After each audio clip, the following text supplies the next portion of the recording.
Ladies and gentlemen, I have myself a dilemma. I'm in the 2021 Kia Seltos. This is the top trim level. There are 4 trim levels, LX, S, EX, and SX. All of them have the option or standard all-wheel drive. It's the S trim level that comes standard for front-wheel drive with the optional all-wheel drive. Now, I did a review, first drive review for a couple of days when I was in San Antonio when they did a press launch of this vehicle back in February this year. And now I have it, and I've had it for a full week.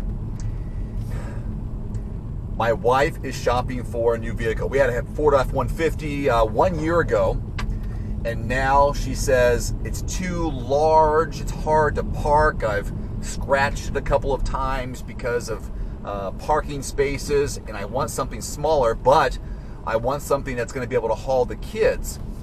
So we're looking at the Toyota Highlander, we're looking at the Honda Pilot. She saw this in the driveway last week, and she goes, "Did you get a BMW?" I go, "What are you talking about? I don't get BMWs." She goes, "Well, the latest car you have out there looks really sharp. From a distance, I thought it was a BMW." I said, "Like an X1?" She said, "Yeah, the silhouette looks like an X1." I said, "That's quite the compliment. This is the all-new Seltos." I didn't say it like that, but I said, I'm not selling her a car. I said, "That's the Seltos." She goes, "Well, how much does it cost?" I said, "Well, that's between $22,000 and $29,000. It's not a bad little vehicle. It's a brand new. It's a subcompact by definition. It's in competition with the likes of the Ford EcoSport, the Honda HR-V, the Mazda CX-3, Hyundai Kona, Jeep Renegade, which I've already had, the Chevy Trax, the Nissan Kicks and Nissan Rogue, Toyota CHR, Subaru Crosstrek. So you can see it's a long list of vehicles that compete with this. In fact, this one, being a Kia, competes with itself. It competes with the Soul and Nero. It's kind of a weird position, but they've done a lot of cool things with it. And it's got good features, it's got some great versatility with its all-wheel drive, of course being standard across a number of the trim levels. The price point is great, fuel economy is good, which I'm telling her about, and the front-wheel drive has a mixed driving number of 31 miles per gallon, so you're looking at 29 city, 34 highway. The all-wheel drive, which is probably what people would get, 27 city, 31 highway for a mixed driving number of 29. And the 2 different engine options are attractive as well. There's a 1.6 liter turbo 4-cylinder, which we have, 7-speed dual clutch automatic transmission, 175 horsepower, 195 pound-feet of torque. So that's pretty good.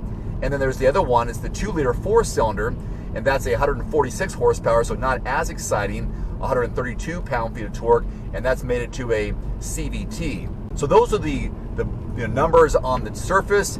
And then I was saying, hey, if you want something with some cargo, this isn't that bad.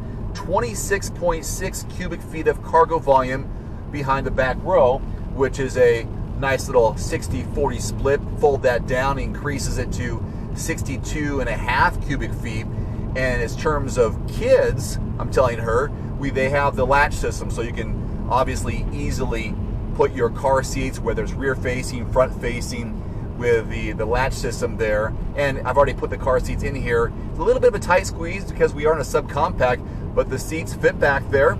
You won't get any room for a third adult with the 2 kids, but if you want to get a small kid in the middle who doesn't require a car seat, you can, but realistically, you're looking at 2 adults in the back, and even for me, it's a bit of a tight squeeze.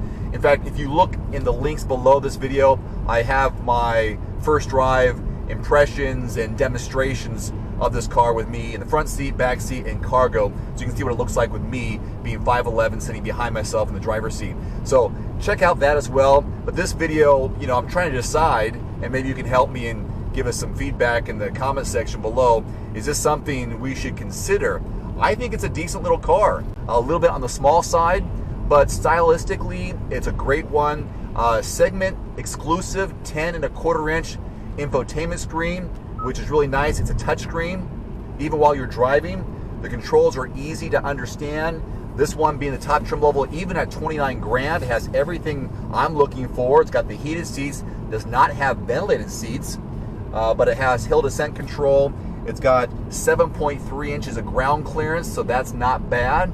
So if you are doing some adventures on the weekend, you can utilize this car. Steering wheel mounted controls, pretty standard. It does have a really nice 7-inch instrument cluster screen in the center. Clear, easy to understand dials. Everything is easy to read.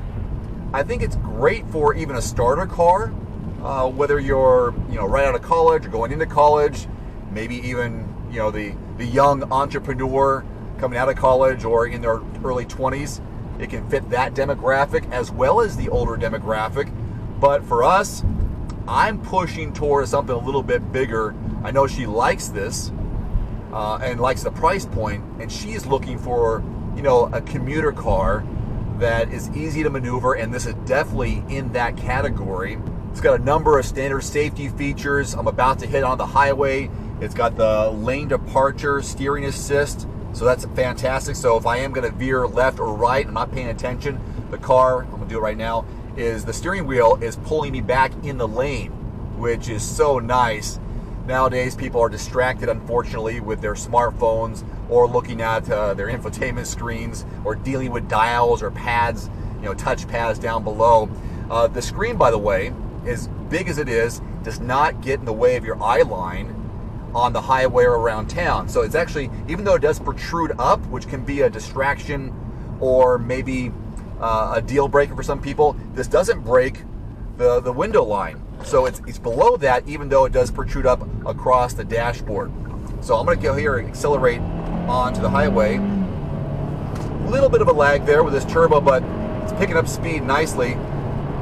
Tad loud, but not unexpected. I've got the cruise control, obviously.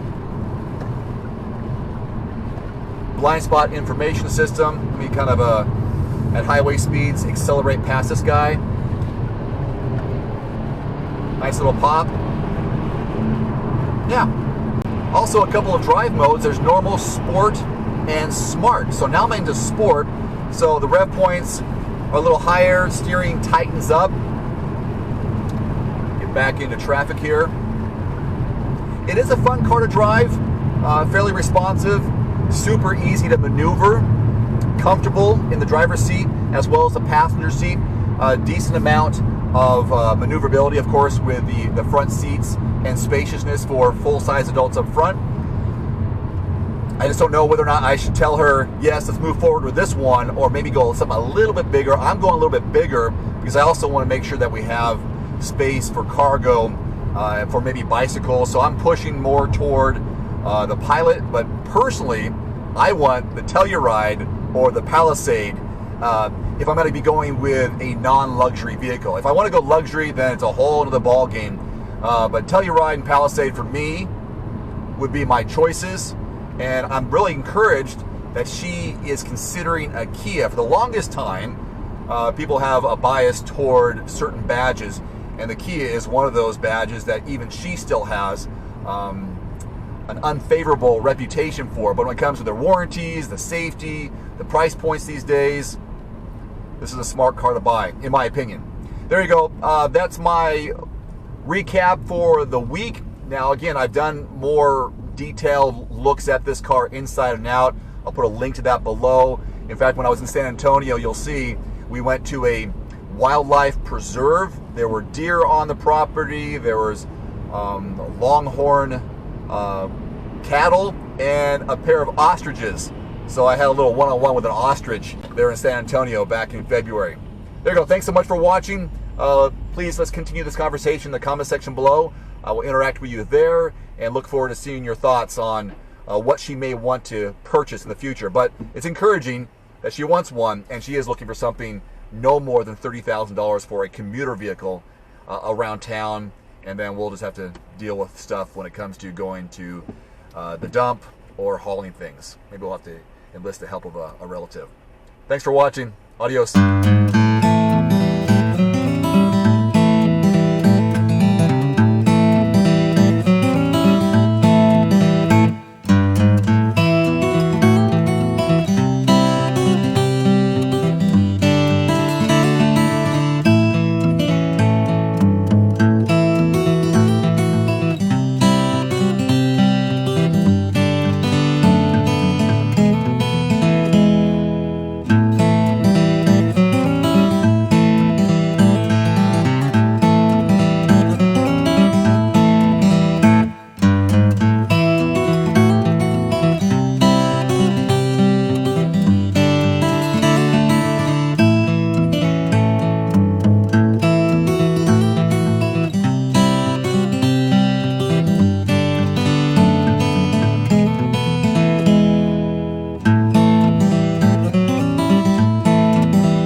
Thanks for watching. Please click subscribe and give us a thumbs up. See you next time.